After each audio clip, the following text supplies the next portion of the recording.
Good morning, good afternoon, or good evening, whatever time it is that you're joining me for this video. Thanks once again for clicking on the PenBoyRoy Fountain Pen Review channel. The subject of today's video is going to be this bad boy here, the Jinhao 8802 Abalone Shell Fountain Pen.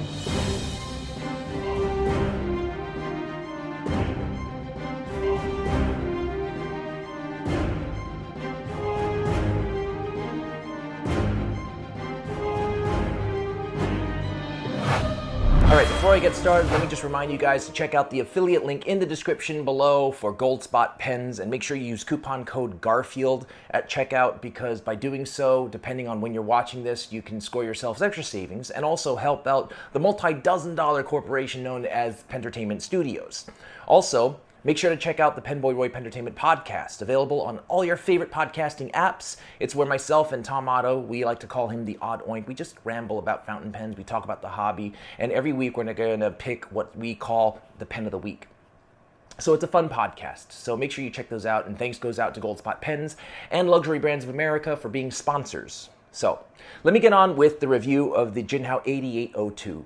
Let's talk about the background information of the Jinhao brand. Not much there. I've done a review in the past for a Jinhao pen, and like I said in that review, the brand was around since the late 80s, late 1980s. And they employ over 300 employees to make low-cost fountain pens for everybody who likes fountain pens.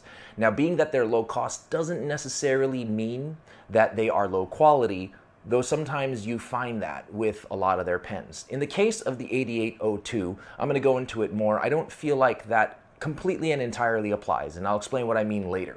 But that's all I have for the background information. Moving on to the neutral zone. Those elements about the pen that are neither good or bad, or can be good or bad, depending on you. The nib is a number 5 sized stainless steel in-house made nib. The scroll work on the shoulders of the nib look a little bit like your standard Yovo scroll work, but it's not. Underneath the breather hole, you have a chariot with people riding horses in it. Underneath that little logo is Jinhao, and then a big F to indicate that this is a fine. The feed is a cheapy plastic feed that is friction fit into a nib unit housing that does not unscrew. The grip section is a tapering grip section. It has a little ring right before the end of the grip section. The thread assembly after the grip section is a metal thread assembly that screws into a threaded metal assembly in the barrel. The barrel is checkered in a minimalist style with abalone shell rectangles. The end cap is a very standard looking, slightly tapered end cap that has a flat bottom. The clip is your standard shield and sword clip that you see on a lot of the Jinhao pens. The finial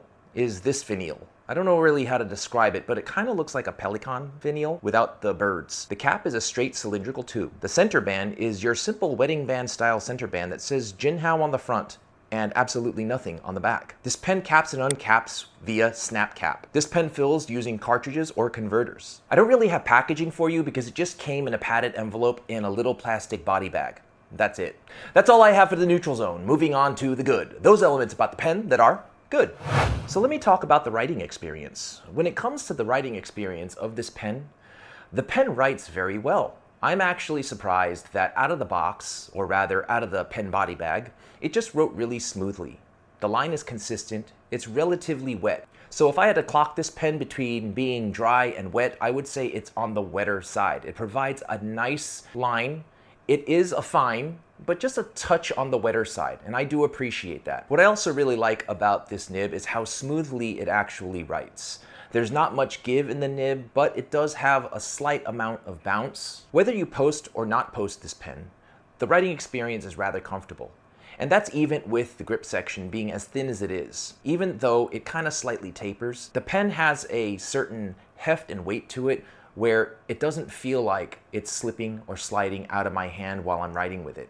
And even if I hold the pen closer to the end of the grip section, that little ring at the end of the grip section really stops my fingers from going over and touching the nib part or where the feed is, keeping my fingers clean. Whether I hold this pen lower or higher, it's just comfortable. The ink I'm using in this pen is Pineider's Black. Now let me talk about the aesthetics of the pen and what I like about the aesthetics. I like its minimalist design.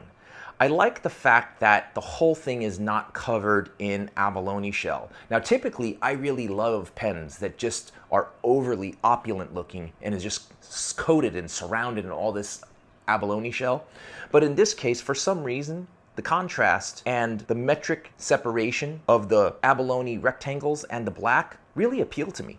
I also love how the cap snaps and unsnaps. It makes a satisfying snap noise. It's nowhere near anything close to your Diplomat Aero or your ST DuPont style snaps, where it's just so satisfying and snappy. I don't know how else to describe it. It's snappy.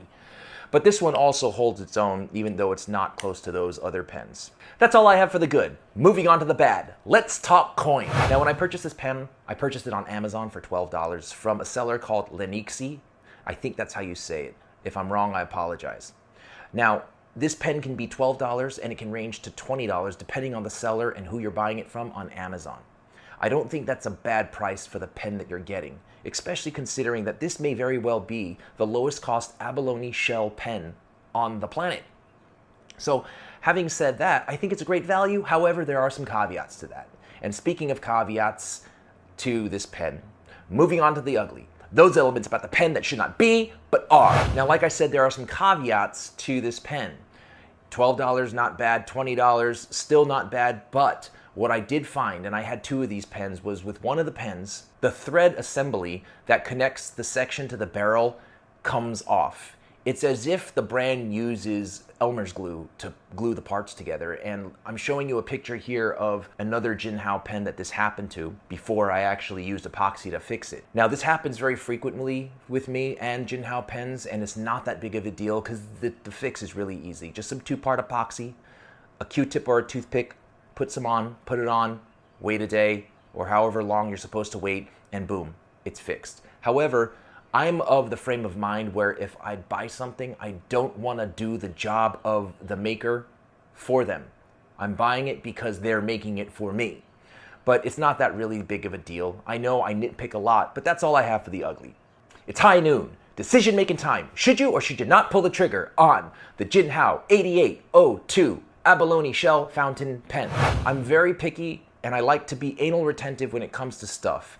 And even with what I said in the ugly with the section and the thread assembly coming apart, and that happens a lot, like I said, with Jinhao pens that I've experienced, that may not be the case for you. And even if it is, I don't like to say it, but I really think that the work you have to put in, if you have to put in, is worth the pen that you're getting at the price that you're getting it for. So I would definitely say, especially for this particular model, I would say pull the trigger. It's a great pen. It's a great, quick, everyday writer. It's a snap cap. And let's say you use it as an everyday writer. It's in your pocket. You're running to catch the bus. It goes flying out and then you never see it again.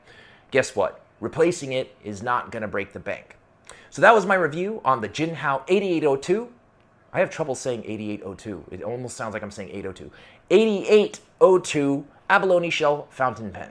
Thanks for watching. I hope you found it helpful. Love you guys. Be well, be safe.